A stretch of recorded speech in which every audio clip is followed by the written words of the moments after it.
Matapos ang 3 dekada ng pagsasama-sama ng iba't ibang industriya at ideya, nagbabalik ang Cebu Business Month 2026 na may mas malinaw na layunin, ang pagtutulungan tungo sa konkretong paglago ng mga negosyo sa Cebu.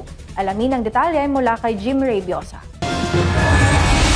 Sa loob ng 30 taon, ang Cebu Business Month o CBM ay nagsilbing higit pa sa isang serye ng mga aktibidad. Isa itong mahalagang plataforma na nagdurugtong sa mga tao, negosyo at oportunidad.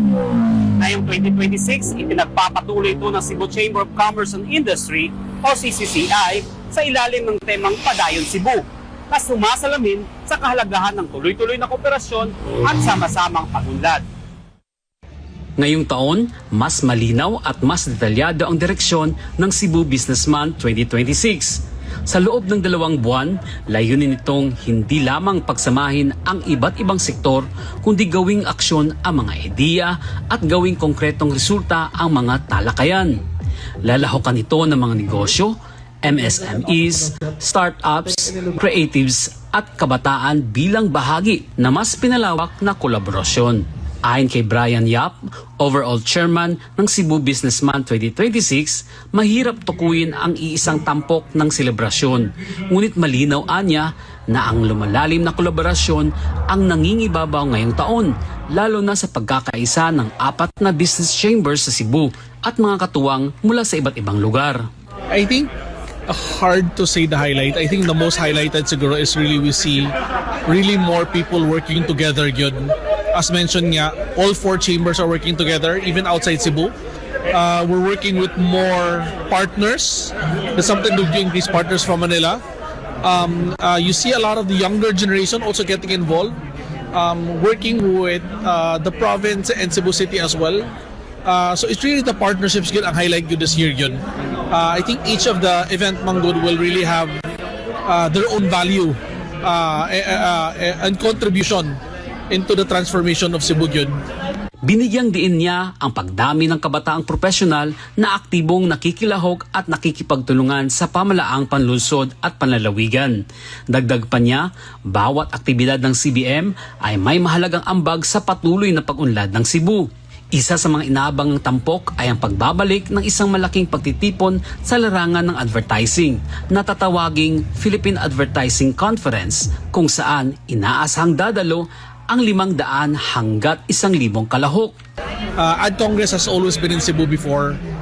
There's also something that we want to bring back. So, but we're not going to call it Ad Congress. We're calling it Philippine Advertising Conference. We're expecting about between 500 to 1,000 people.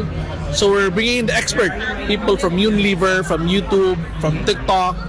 And a lot of the brands and agencies are also going to come to Cebu.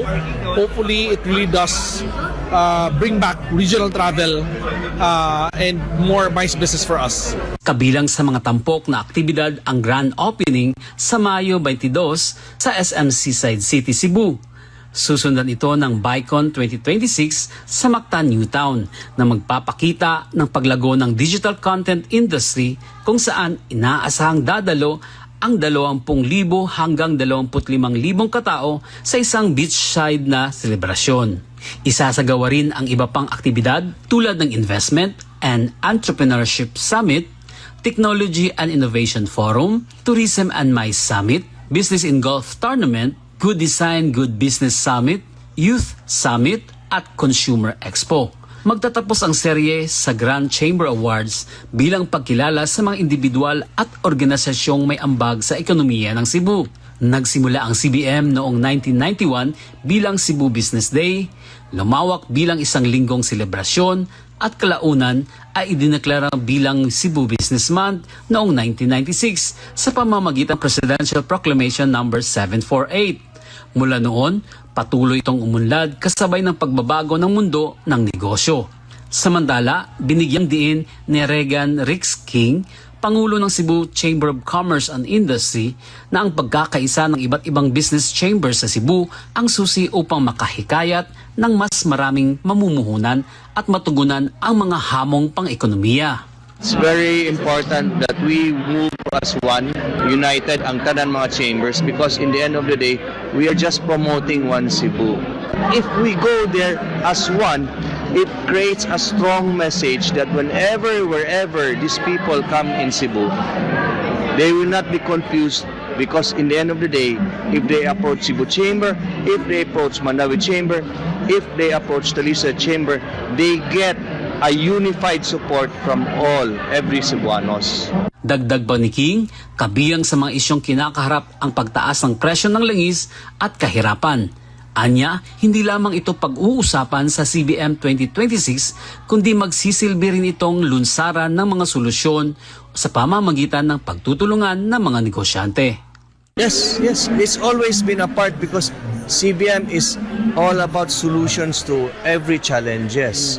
So that's the reason why we encourage CBM that to be a melting pot of ideas on how we will be able to surpass all these challenges. It is a convention, it is a convergence of every entrepreneur to sit down and say, roll up our sleeves and say, how do we solve these challenges together?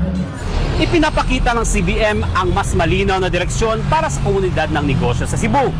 Isang hakbang hindi lamang sa pagpapatuloy, kundi sa pagpapabuti ng pagunlad. Ang Badayan Cebu ay nagsisilbing paalala at panawagan sa lahat na magtulungan tungo sa mas matatag na kinabukasan. Mula dito sa Cebu, para sa Diyos at sa Pilipinas nating mahal, Jim Reviosa, SMNA News.